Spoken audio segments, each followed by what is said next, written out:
औज़ुबिल्लाहिमिनश्शैतानिर्रजीम बिस्मिल्लाहिर्रहमानिर्रहीम। अस्सलाम वालेकुम। मेरा नाम नादिया है, मैं एक स्पीच थेरेपिस्ट हूँ। पिछली वीडियोस में हमने बात की कि किस तरह से हम बच्चे को नाउन यानी कि डिफरेंट चीज़ों के नाम सिखा सकते हैं। इस वीडियो में मैं आपको बताऊंगी कि किस तरह से एक्टिविटीज़ के थ्रू हम बच्चे को काउंटिंग सिखा सकते हैं। काउंटिंग सिखाने के लिए डिफरेंट स्टेप्स को ज़हन में रखना ज़रूरी है, कौन कौन सी एक्टिविटीज़ पहले करनी है और कौन सी एक्टिविटीज़ हमने बाद में करनी है। सबसे पहला पॉइंट ये है कि आपने बच्चे को ऑर्डर सिखाना है। अब ये किस तरह से कर सकते हैं कि आप बच्चे को डिफरेंट राइम्स के थ्रू ये चीज़ सिखा सकते हैं, रेपिटेशन के थ्रू सिखा सकते हैं। बच्चे को 1 2 3 4 5 6 इसका ऑर्डर सिखाना है। आप 1 से 5 तक चूज़ कर सकते हैं या 1 से 10 तक चूज़ कर सकते हैं। सबसे पहले छोटे टारगेट लेने चाहिए ताकि बच्चे को उस चीज़ को सीखने में आसानी हो। ऑर्डर सीखने के लिए आप डिफरेंट राइम्स यूज़ कर सकते हैं, जैसा कि एक बहुत मज़ेदार राइम है जो कि मैं खुद भी यूज़ करती हूँ बच्चे को सिखाने के लिए। 1 finger tap tap tap, 2 finger cut cut cut. इस तरह से और भी बहुत सारी राइम्स हैं, आप उनकी मदद ले सकते हैं। इसके अलावा आप बच्चे को काउंट करके जब आप डेली रूटीन में डिफरेंट एक्टिविटीज़ के थ्रू भी बच्चे को ये ऑर्डर सिखा सकते हैं। नंबर 2 स्टेप है ऑब्जेक्ट काउंटिंग विदाउट रिकॉग्निशन, यानी कि अभी आपने बच्चे को 1 2 3 4 की पहचान नहीं करवानी, लेकिन आपने ऑब्जेक्ट काउंट करने हैं बच्चे के सामने।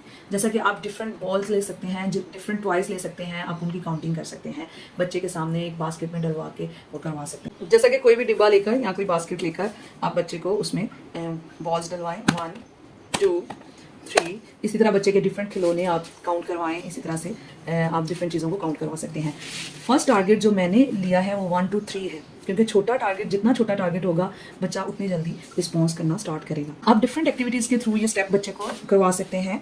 जैसा कि आपने बॉल वाला करवाया, अब उसके बाद ये टिश्यू पेपर के अंदर कार्डबोर्ड ट्यूब होती है, इसको आपने लेना है, इस तरह से इसके अंदर सुराख करने हैं और बच्चे को कहना है कि ये स्ट्रॉज इसके अंदर इस तरह से डालें 1, और साथ साथ काउंट करेगा 1 2 3। इस तरह की एक्टिविटीज़ ऐड करने का मकसद ये है कि बच्चे की फाइन मोटर भी ठीक होती है। फाइन मोटर मसल्स जो हैं वो बच्चे की राइटिंग के लिए बहुत अहम होते हैं, क्योंकि बच्चे ने सीखने के बाद उसको हमने राइटिंग पे लाना है, तो हमें साथ साथ फाइन मोटर एक्टिविटीज़ भी करवाने की ज़रूरत होती है। तो हम डिफरेंट एक्टिविटीज़ जो हैं वो हम इसमें काउंटिंग में ही ऐड कर लेंगे अपनी फाइन मोटर की। थर्ड स्टेप है नंबर रिकॉग्निशन, यानी कि हमने बच्चे को नंबर्स की पहचान करवानी है। इस तरह से आप घर में फ्लैश कार्ड बना सकते हैं, नहीं तो ये बाहर से भी अवेलेबल हैं। तो आपने बिल्कुल क्लियर 1 लिखना है और एक फ्लैश कार्ड के ऊपर एक नंबर लिखना है। इसी तरह 1 2 3 4 5 6 7 8। हमने बहुत छोटे टारगेट से स्टार्ट करना है। हम सबसे पहले 1 और 2 की पहचान करवाएंगे बच्चे को। ये प्लास्टिक के जो पजल्स हैं ये भी मिलते हैं। हम बहुत छोटा टारगेट रखेंगे, जैसा कि पहले हम 1 और 2 की पहचान करवाएंगे। हम बच्चे को 1 बोलेंगे, 1 और हम साथ बच्चे को लिख कर भी 1 दिखाएंगे इस तरह से 1 1 1। इसी तरह बच्चे को पॉइंट करवाएंगे।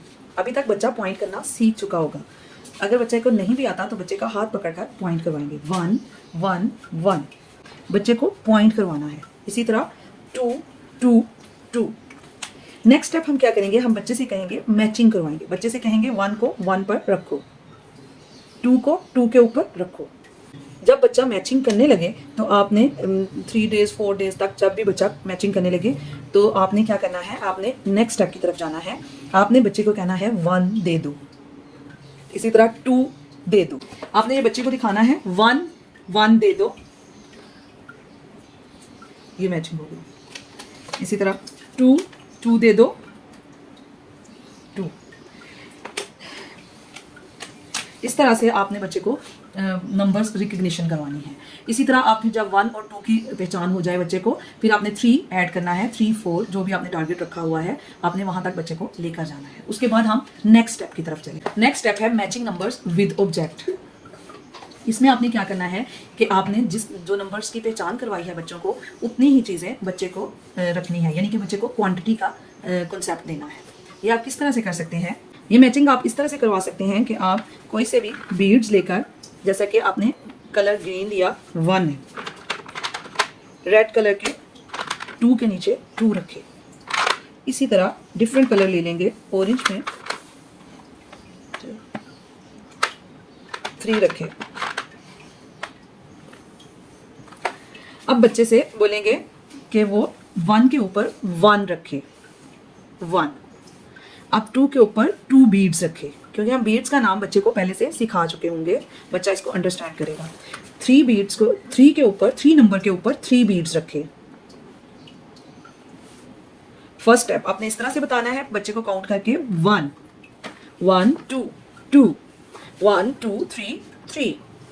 फिर इसके बाद आपने नेक्स्ट मैचिंग इस तरह से करनी है कि आप बीड्स को इधर साइड पे रखेंगे। 1 के ऊपर 1 बीड रखो, 2 के ऊपर 2 बीड्स रखो और 3 के ऊपर 3 बीड्स रखो। ये एक्टिविटीज बच्चे को क्वांटिटीज को समझने में हेल्प करेंगी। इसके बाद आप क्या कर सकते हैं कि आप इनकी लोकेशन चेंज करेंगे। जब बच्चा अच्छे तरीके से ये करने लगे, आपने याद रखना है कि आपने बच्चे को रिस्पॉन्स करने का टाइम देना है।